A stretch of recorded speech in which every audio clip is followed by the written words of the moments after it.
দ্বিতীয় তিমথিও 1:9 সাধু পল বলেন, তিনিই তোমাদিগকে পরিত্রাণ দিয়াছেন এবং পবিত্র আহ্বানে আহ্বান করিয়াছেন, আমাদের কার্য অনুসারে, এমন নয়, কিন্তু নিজ সংকল্প ও অনুগ্রহ অনুসারে করিয়াছেন। সেই অনুগ্রহ অনাদিকালের পূর্বে খ্রিস্ট যিশুতে আমাদিগকে দত্ত হইয়াছিল।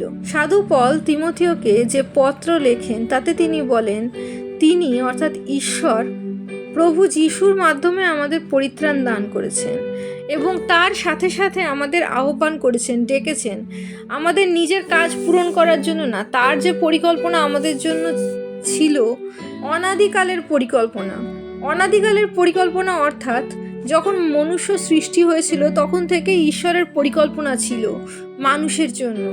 সেই পরিকল্পনা হলো, তিনি যে মানুষ তৈরি করেছিলেন সেই মানুষ কেমন হবে, সেই মানুষ কেমন হবে সেই উদাহরণ হিসেবে তিনি প্রভু যিশুকে এই পৃথিবীতে পাঠিয়েছিলেন। আদি পুস্তকে আমরা দেখি পিতা ঈশ্বর তার প্রতিমূর্তিতে আমাদের তৈরি করেছিলেন। আমরা ঈশ্বরের প্রতিমূর্তি এবং আমাদের ব্যবহার, আমাদের চাল চলন কিন্তু কোনো কিছুই ঈশ্বরের সাথে মিলছিল না যখন আদম আর হবা পাপে পতিত হয় এবং তার পরবর্তী প্রজন্ম পাপের ভেতরে লীন হয়ে যায় এবং পিতা ঈশ্বরের কাছ থেকে দূরে হয়ে যায়। তারপরে পিতা ঈশ্বর মানুষকে পাপ থেকে পরিত্রাণের জন্য প্রভু যিশুকে পাঠান। তিনি সকল মানুষের যারা তাকে বিশ্বাস করবে তাদের পাপভার গ্রহণ করে ক্রুশে আরোহণ করেন। শুধু তখনকার নয়, আগের প্রভু যিশু জন্মের আগে যারা এই পৃথিবীতে এসেছিল তাদের, সেই সময়কার এবং বর্তমান এখনো পর্যন্ত তার দ্বিতীয় আগমন পর্যন্ত যারা এই পৃথিবীতে থাকবে তাদের প্রত্যেকের পাপভার প্রভু যিশু গ্রহণ করেন। তিনি যে গ্রহণ করেছেন সেইটা প্রত্যেকটা বিশ্বাসীকে বিশ্বাস করতে হবে। প্রত্যেকটা মানুষ যে বিশ্বাস করবে তার পাপের জন্য প্রভু যিশু শাস্তি গ্রহণ করেছে এবং তার পাপের কোনো শাস্তি তাকে ভোগ করতে হবে না। প্রভু যিশু তাকে পাপ থেকে মুক্ত করেছে, পিতা ঈশ্বর তাকে প্রভু যিশুতে ক্ষমা দান করেছেন, তারাই পাপের পরিত্রাণ পেয়েছেন প্রভু যিশুর নামে।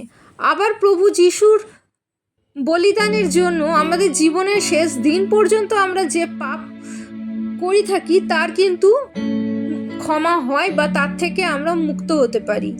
অনেকে মনে করে থাকতে পারেন আমরা পাপের জন্য যে আমাদের চারদিকে বিশৃঙ্খলা সৃষ্টি করি, সেই বিশৃঙ্খলার ফলাফল যখন আমাদের নিজেদের ভোগ করতে হয় সেইটা হলো আমাদের পাপের শাস্তি। সেইটা কিন্তু আমাদের পাপের শাস্তি নয়।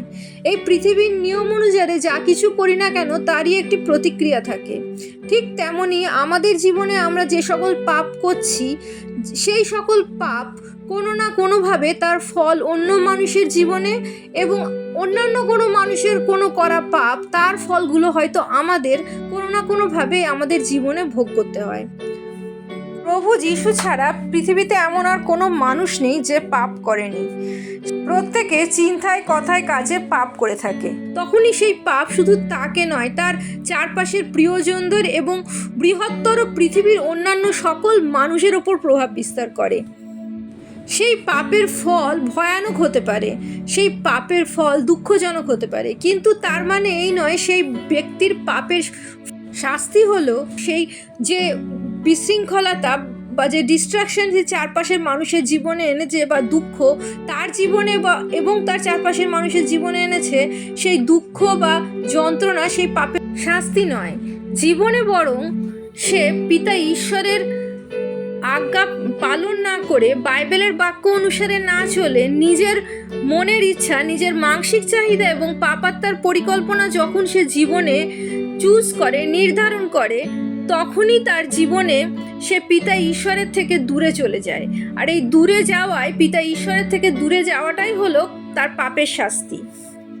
আমরা হয়তো মনে করে থাকতে পারি স্বর্গ এবং নরকে যে আগুন জ্বলছে সেই আগুনের মধ্যে প্রত্যেক পাপীকে দগ্ধ হতে হবে বা পুড়তে হবে। সেই নরক আর কিছুই নয়, সেই নরকের আগুন আর কিছুই নয়, পিতা ঈশ্বরের রাগ, ক্রোধ যা নরকে আগুনের মতো জ্বলছে, এবং পিতা ঈশ্বর থেকে দূরে চলে যাওয়াটাই হলো সেই নরক। আর সেই নরক যন্ত্রণাতেই প্রত্যেক পাপী যারা প্রভু যিশুর নামে পরিত্রাণ পাচ্ছে না তারা দগ্ধ হতে থাকবে। আরও একটি ব্যাপার এখানে দ্রষ্টব্য যে পিতা ঈশ্বর প্রত্যেককে আহ্বান করছেন। প্রত্যেকটা মানুষ যারা এই পৃথিবীতে প্রভু যিশুকে জানছে, যারা প্রভু যিশুর দিকে ফিরেছে, তারা অটোমেটিক পাপ থেকে মুখ ফিরিয়ে পরিত্রাণের জন্য প্রভু যিশুর কাছে ফিরেছে। এবং তাদের অন্তরে এই আকাঙ্ক্ষা আছে যে তারা যে জীবনযাপন করছে তার থেকে তারা অতিষ্ঠ, ফেড আপ, এবং এই পাপপূর্ণ জীবন থেকে তারা মুক্তি চায়। সেই জন্যই তারা প্রভু যিশুর দিকে ফেরে, হয়তো রোগ যন্ত্রণা থেকে মুক্ত হওয়ার জন্য, অথবা ব্যভিচার বা অন্যান্য যে কোনো খারাপ অভ্যাস থেকে মুক্ত হওয়ার জন্য, অথবা পাপাত্মাদের আক্রমণ তাদের জীবনে আছে তার থেকে নিস্তার পাওয়ার জন্য তারা প্রভু যিশুর দিকে ফেরে পরিত্রাণের জন্য। আর যখন তারা পরিত্রাণের জন্য প্রভু যিশুর দিকে ফিরছে, তারা তখন তাদের পাপ অভ্যাস, পাপ চিন্তা, পাপ করার ইচ্ছা ফেলে রেখেই প্রভু যিশুর দিকে ফিরছে এবং প্রভু যিশুকে বিশ্বাস করে তারা পরিত্রাণ লাভ করছে। কিন্তু সেখানেই শেষ নয়।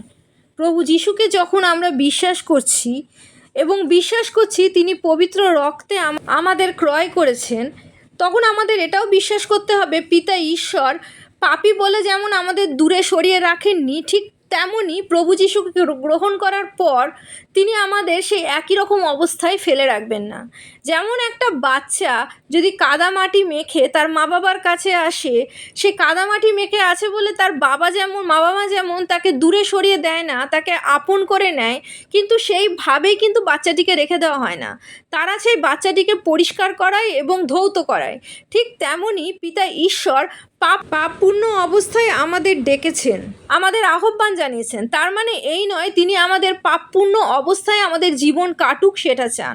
তিনি তাই তো আমাদের পবিত্র আত্মা দান করেছেন। আমরা যেমন জানি প্রভু যিশুকে বিশ্বাস করলে আমরা পাপ থেকে মুক্ত হতে পারি, এবং তা আমরা আরও জানি আমরা যত বাক্যে থাকি, পবিত্র বাইবেলের বাক্যে নিমজ্জিত থাকি, তত বেশি আমাদের বিশ্বাস বৃদ্ধি হয়। আর বাইবেলের বাক্য বলে, ইহাতে আমার দৃঢ় প্রত্যয় এই যে তোমাদের অন্তরে যিনি উত্তম কার্য আরম্ভ করিয়াছেন তিনি যীশু খ্রিস্টের দিন পর্যন্ত তাহা সিদ্ধ করিবেন। এখানে সাধু পল পবিত্র আত্মার কথা বলেছেন।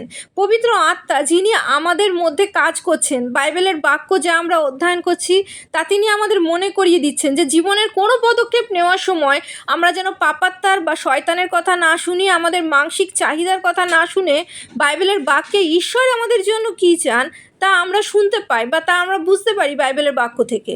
সেই অনুযায়ী যখনই আমরা চলি, পবিত্র আত্মার সহভাগিতায় যখন আমরা চলি, তখন আমরা ঈশ্বরের কথা শুনতে পাই এবং তার কথা মতো চললেই আমরা আমাদের জীবনে পাপ করার প্রবণতা কমে যায়। তাই আমরা যদি মনে করি যে আমরা প্রভু যিশুকে বিশ্বাস করি, আমরা যদি মুখে বলি যে আমরা প্রভু যিশুকে বিশ্বাস করি এবং বিশ্বাস করি যে তার নামে আমরা পরিত্রাণ লাভ করেছি, তবে যে খ্রিস্ট বিশ্বাসী আজকে প্রভু যিশুকে গ্রহণ করেছেন, 2 বছর পর তার জীবনে আমূল পরিবর্তন আসবে, হতে বাধ্য। কারণ সে যদি পবিত্র আত্মার সহভাগিতায় চলে, বাইবেলের বাক্যে থাকে, ঈশ্বরের উপস্থিতিতে প্রার্থনায় রত থাকে, তার জীবনে পরিবর্তন হওয়া বাধ্য। পিতা ঈশ্বর তাকে পাপময় অবস্থায় কখনো রাখবেন না। তিনি অবশ্যই তাকে বাইবেলের বাক্য দ্বারা ধৌত করবেন। প্রভু যিশুর নামে যখন তিনি তাকে ধার্মিক বলেছেন, তার চরিত্রে, তার জীবনে ধার্মিকতা প্রকাশ পাবে। প্রভু যিশুর ধার্মিকতা যা তিনি আমাদের দান করেছেন। প্রভু যিশুর জয় হোক।